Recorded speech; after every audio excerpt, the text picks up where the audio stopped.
Hello मेरे प्यारे बच्चों। अब आज हम लोग पढ़ेंगे अध्याय नंबर 2, न्याय की कुर्सी। तो चलो कहानी शुरू करते हैं। उज्जैन की प्राचीन और ऐतिहासिक नगरी के बाहर एक लंबा चौड़ा मैदान था। यहाँ वहाँ टीले थे।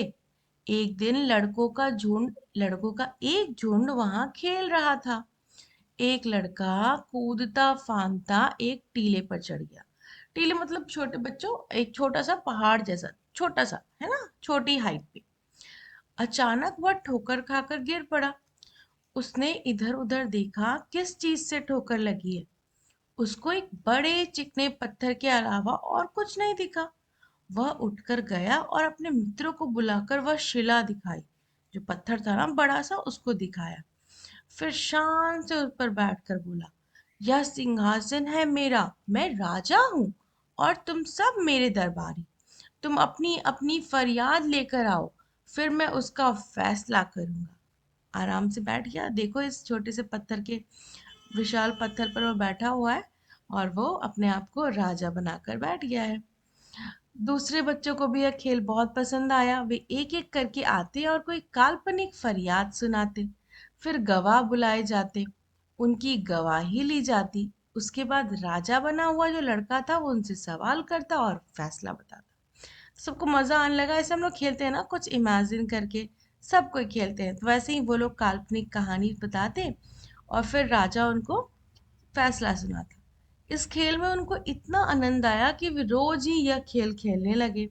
शिकायतें सुनी जाती, अपराधी पेश किए जाते, मतलब जिसके बारे में बताया जा रहा है उनका फिर बयान लिया जाता।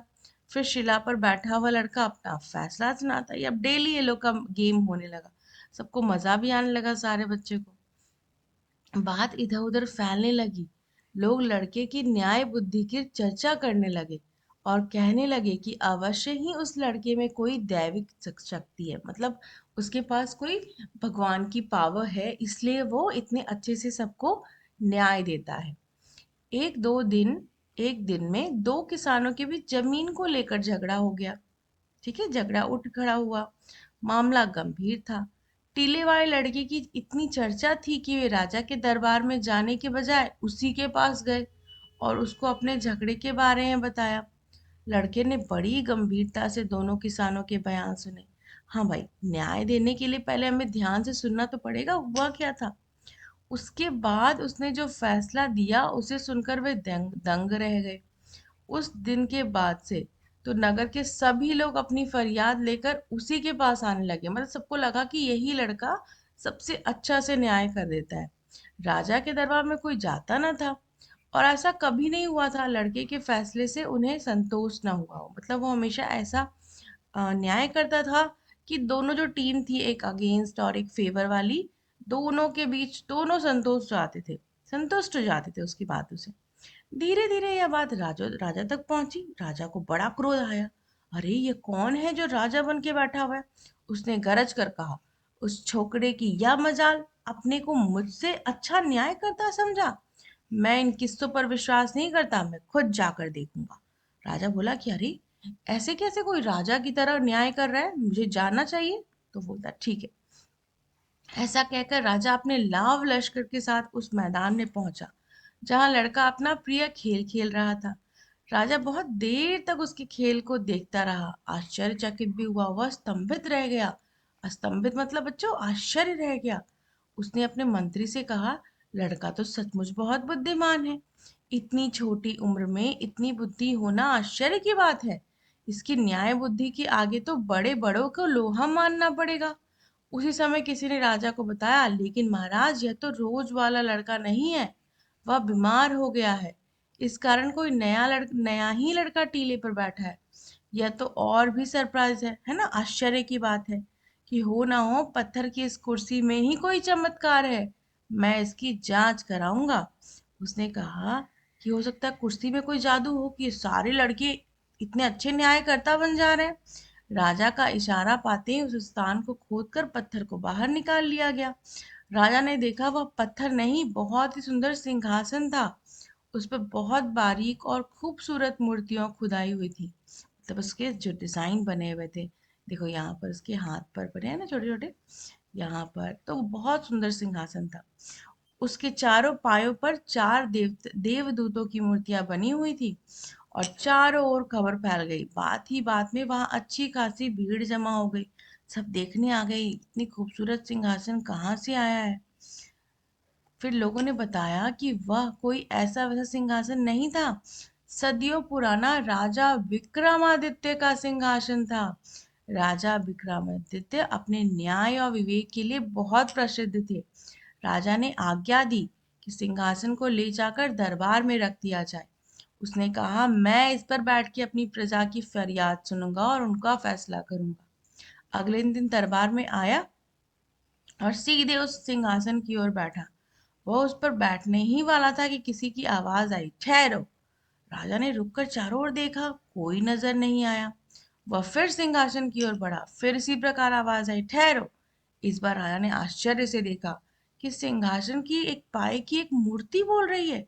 अब वो और आश्चर्यचकित हो गया कि अरे, पैर जो है उसकी मूर्ति कैसे बोल सकती है। मूर्ति ने कहा, क्या तुम इस सिंहासन पर बैठने योग्य हो? क्या तुम्हें पूरा विश्वास है कि तुमने कभी चोरी नहीं की है? राजा ने लज्जा से सर झुका लिया। यह सच है कि हाल ही मैंने अपने एक दरबारी की जमीन पर कब्जा कर लिया है, क्योंकि मैं उससे नाराज हो गया था।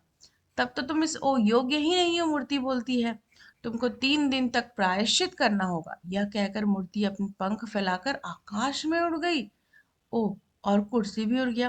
राजा ने 3 दिन तक उपवास किया, प्रार्थना की। चौथे दिन वह फिर से दरबार में आया। जो ही सिंहासन में बैठने लगा, दूसरी मूर्ति ने कहा, ठहरो। तुम विश्वास के साथ कह सकते हो कि तुमने कभी झूठ नहीं बोला? अब राजा बेचारा फिर से सक पका गया, परेशान हो गया। बोला, झूठ तो उसने किसी न किसी को मुसीबत से बचाने के लिए कई बार बोला था। तो राजा पीछे हट गया। दूसरी मूर्ति भी पंख फैलाकर उड़ गई। जो उसके अलग अलग पैरों में अलग अलग मूर्तियां थी ना, वो सब पंख फैला के उड़ जा रही थी। राजा ने 3 दिन तक फिर से उपवास किया, पूजा पाठ किया। तीसरी बार वह फिर सिंहासन में बैठने के लिए आगे बढ़ा। तो हिचकिचाते हुए आगे बढ़ा, वह बैठने ही वाला। तीसरी मूर्ति पूछ बैठी, बैठने के पहले यह बताओ कि क्या तुमने कभी किसी को चोट नहीं पहुंचाई? राजा बेचारा पीछे हट गया। तीसरी मूर्ति भी अपने पंख फैलाकर उड़ गई। अभी वो राजा बड़ा हो गया तो उसने ये सारी चीजें की थी, कभी कुछ गलत काम, कभी झूठ, कभी किसी को चोट पहुंचाना। तो फिर उसने 3 दिन तक उपवास किया, प्रार्थना किया। अब उसके पैर, जैसे ही वो आगे बढ़ा, उसके पैर लड़खड़ा गए। तो चौथी मिर्ची ने कहा, जो मूर्ति थी उसने कहा, ठहरो। जो लड़के इस सिंहासन में बैठते थे वो भोले भाले थे, उनके मन में कलुष नहीं था। अगर तुमको विश्वास है कि तुम इस योग्य हो तो सिंहासन पर बैठ सकते हो। तब राजा बहुत देर तक सोचा कि शायद मैं नहीं हूं इसके योग्य, है ना। अगर एक लड़का इस पर बैठ सकता है तो भला मैं क्यों नहीं बैठ सकता हूँ। मैं राजा हूँ, मैं ज्यादा धनवान हूँ, बलवान हूँ, बुद्धिमान हूँ। मुझसे अब बड़ा इसके योग्य कौन होगा? तो बोलता है, मैं अवश्य ही सिंहासन के बैठने के योग्य हूँ। अच्छे से बोलता है।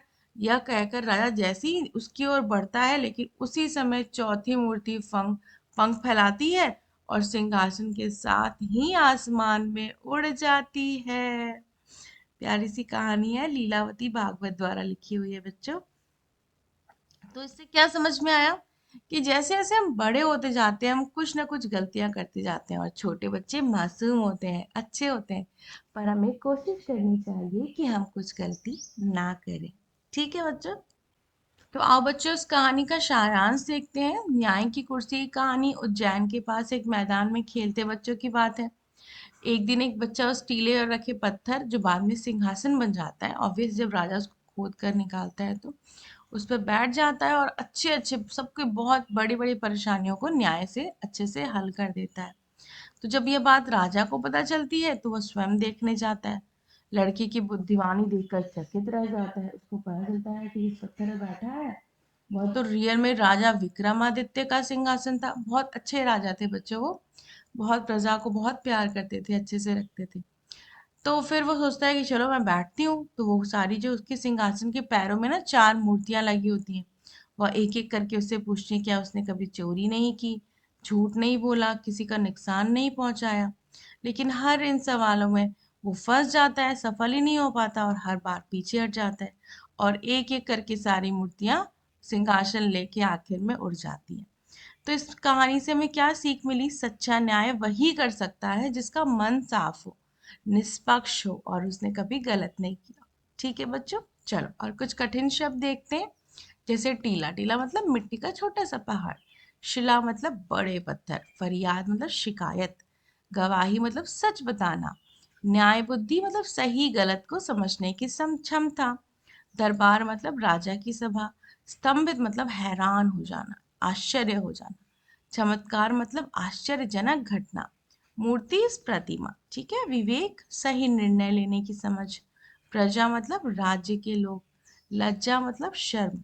प्रायश्चित मतलब गलती की पश्चाताप। उपवास मतलब बिना भोजन करके फास्टिंग करते हो ना, दैट इज कॉल्ड उपवास। शक पकाना मतलब घबरा जाना। हिचकिचाना, झिझकना। कलुष मतलब बुराई। दृढ़ मतलब मजबूत। निष्कलंक मतलब बिना किसी दोष के। ठीक है बच्चों, तो ये कठिन शब्द हो गए। अगले वीडियो में हम लोग इसके प्रश्न और उत्तर करेंगे। धन्यवाद मेरे प्यारे बच्चों।